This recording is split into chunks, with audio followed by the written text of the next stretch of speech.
Hi hello my dear friends, welcome back to my channel.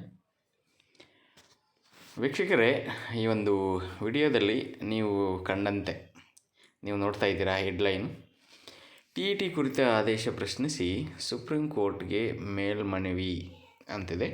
TETಗೆ Karnataka teachers eligibility test ಯಾವುದಕ್ಕೆ ಏನಕ್ಕೆ supreme ಕೋರ್ಟ್ಗೆ ಮೇಲ್ಮನವಿ ಹೋಗಿದ್ದಾರೆ ಅನ್ನೋದನ್ನು ನಾವು ನೋಡ್ತಾ ಹೋದರೆ, ಶಿಕ್ಷಣದಲ್ಲಿ ಗುಣಾತ್ಮಕ ಬದಲಾವಣೆ ತರಲು ನಿವೃತ್ತಿಯ ಅಂಚಿನಲ್ಲಿರುವವರನ್ನು ಹೊರತುಪಡಿಸಿ ಉಳಿದೆಲ್ಲ ಶಿಕ್ಷಕರ ಅರ್ಹತಾ ಪರೀಕ್ಷೆಯನ್ನು ಬರೆಯಬೇಕೆಂದು ಸುಪ್ರೀಂ ಕೋರ್ಟ್ ಆದೇಶಿಸಿದೆ. ಈ ಸಂಬಂಧ ಸರ್ಕಾರದಿಂದ ಸುಪ್ರೀಂ ಕೋರ್ಟ್ಗೆ ಮೇಲ್ಮನವಿ ಕೂಡ ಸಲ್ಲಿಸಲಾಗಿದೆ ಎಂದು ಶಿಕ್ಷಣ ಸಚಿವ ಎಸ್. ಮಧುಬಂಗಾರಪ್ಪನವರು ತಿಳಿಸಿದ್ದಾರೆ. ಈ ಕುರಿತು ಮಾತನಾಡಿದ ಸಚಿವರು, ಕೋರ್ಟ್ ಆದೇಶ ಮಾಡಿರುವುದು ಸರಿ.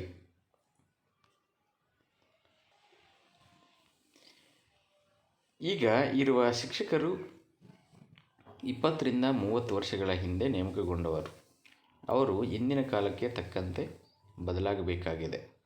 ಈಗ ರಾಜ್ಯ ಸರ್ಕಾರ ಮುಂದಿನ 25 ವರ್ಷವನ್ನು ಗಮನದಲ್ಲಿಟ್ಟುಕೊಂಡು ಶಿಕ್ಷಕರನ್ನು ನೇಮಿಸಿಕೊಳ್ಳುತ್ತದೆ. ಸುಪ್ರೀಂ ಕೋರ್ಟ್ ಮಕ್ಕಳು ದಡ್ಡರಾಗುತ್ತಿದ್ದಾರೆಂದು ತಿಳಿದು TET ಬರೆಯಲು ಹೇಳಿರಬೇಕೆಂದು ಎಂದರು. ನಾವು ಅಧಿಕಾರದಲ್ಲಿರಲಿ ಇಲ್ಲದೇ ಇರಲಿ ಜನ ಸೇವೆಯಲ್ಲಿ ಇರ್ತೇವೆ. ಸರ್ಕಾರಿ ಅನುದಾನಿತ ಹಾಗೂ ಅನುದಾನ ರಹಿತ ಶಾಲೆಯಲ್ಲಿ 100% ಫಲಿತಾಂಶ ಬಂದ ಶಾಲೆಗಳಿಗೆ ಪ್ರಶಸ್ತಿ ನೀಡಲಾಗುತ್ತದೆ. ಹಾಗೆ ಉತ್ತಮ ಫಲಿತಾಂಶ ಬಂದ ಶಾಲೆಗಳಿಗೂ ಕೂಡ 25,000 ರು ನೀಡಲಾಗುತ್ತದೆ ಎಂದು ತಿಳಿಸಿದರು. ಹಾಗೆಯೇ ನಮ್ಮ ಇಲಾಖೆಯಲ್ಲಿ ಅನುದಾನಕ್ಕೆ ಕೊರತೆ ಇಲ್ಲ, ಫಲಿತಾಂಶವು ಉತ್ತಮವಾಗಿ ಬಂದಿದೆ. ಇದಕ್ಕೆ ವಿರೋಧ ಪಕ್ಷದವರು ಕೂಡ ಭೇಷ್ ಎಂದಿದ್ದಾರೆ. ಸರ್ಕಾರಿ ಶಾಲೆಯಲ್ಲಿ ಮಾನವೀಯತೆಯ ಗುಣಗಳ ಬಗ್ಗೆ ತಿಳಿಸಿಕೊಡಲಾಗುತ್ತದೆ. ಅನುದಾನಿತ ಶಾಲೆಗಳಿಗೆ 6,000 ಶಿಕ್ಷಕರ ನೇಮಕಕ್ಕೆ CM ಸೂಚನೆ ನೀಡಿದ್ದಾರೆ ಎಂದು ಹೇಳಿದ್ದಾರೆ. ಹಾಗೆಯೇ ಶಿಕ್ಷಕರ ನೇಮಕಕ್ಕೆ ಮನವಿಯನ್ನು ಕೂಡ ಮಾಡಲಾಗಿದೆ. KPS ಶಾಲೆಯಲ್ಲಿ ದ್ವಿಭಾಷಾ ಮಾಧ್ಯಮ ಇರುತ್ತದೆ. 6ನೇ ತರಗತಿಯಿಂದ ಮಗು ತಾನು ಬಯಸುವ ಭಾಷೆ ಕಲಿಯಬಹುದಾಗಿದೆ. ಎಲ್ಲ KPS ಶಾಲೆಗಳ 12ನೇ ತರಗತಿ ವಿದ್ಯಾರ್ಥಿಗಳಿಗೂ ಕೂಡ ಮಧ್ಯಾಹ್ನದ ಊಟ ನೀಡಲಾಗುತ್ತದೆ. ಇದರಿಂದ ಸರ್ಕಾರಕ್ಕೆ ಹೊರೆಯಾಗಲಿದೆ. ಆದರೆ ಮಕ್ಕಳ ಭವಿಷ್ಯದ ದೃಷ್ಟಿಯಿಂದ ಸರ್ಕಾರ ಇದನ್ನು ಭರಿಸಲಿದೆ.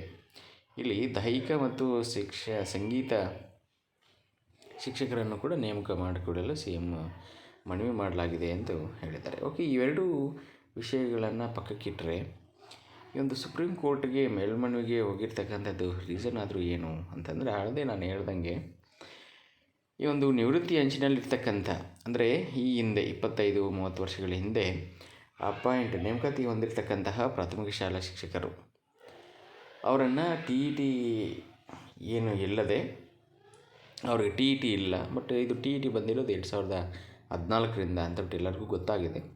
ಬಟ್ ಇವಾಗ ಸುಪ್ರೀಂ ಕೋರ್ಟ್ ಮಾಡಿರ್ತಕ್ಕಂಥದ್ದು, ಈಗ ಬದಲಾಗ್ತಕ್ಕಂತಹ ಒಂದು ಜಗತ್ತಿನಲ್ಲಿ ಶಿಕ್ಷಕರು ಕೂಡ ಅಪ್ಡೇಟ್ ಆಗಬೇಕು.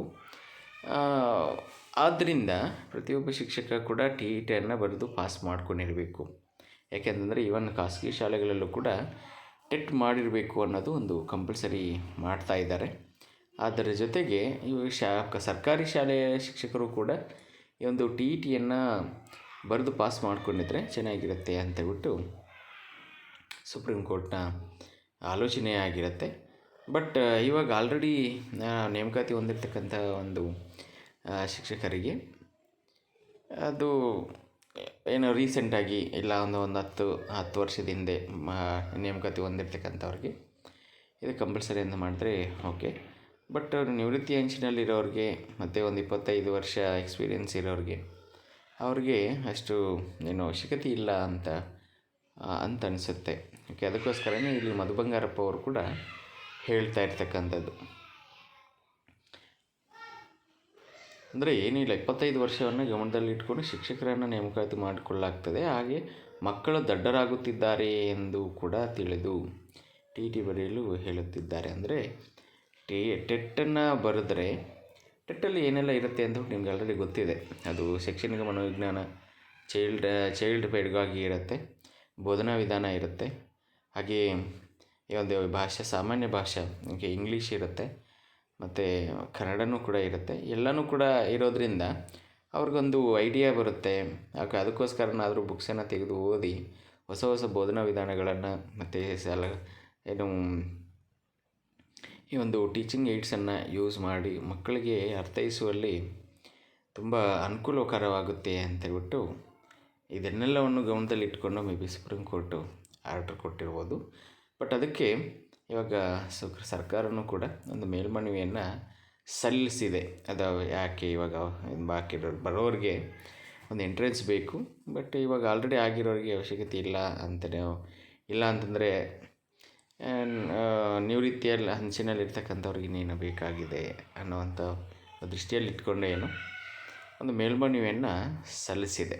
ಓಕೆ, ಇದು ಎಲ್ಲ ಒಂದು ಸರ್ಕಾರಿ ನೌಕರರಿಗೆ, ಗೌರ್ಮೆಂಟ್ ಸ್ಕೂಲ್ ಟೀಚರ್ಸ್ಗೆ ಇದು ಗುಡ್ ನ್ಯೂಸ್ ಅಂತ ಹೇಳ್ತಾ ಈ ವಿಡಿಯೋನ ಮುಗಿಸ್ತಾ ಇದ್ದೀನಿ. Thank you so much.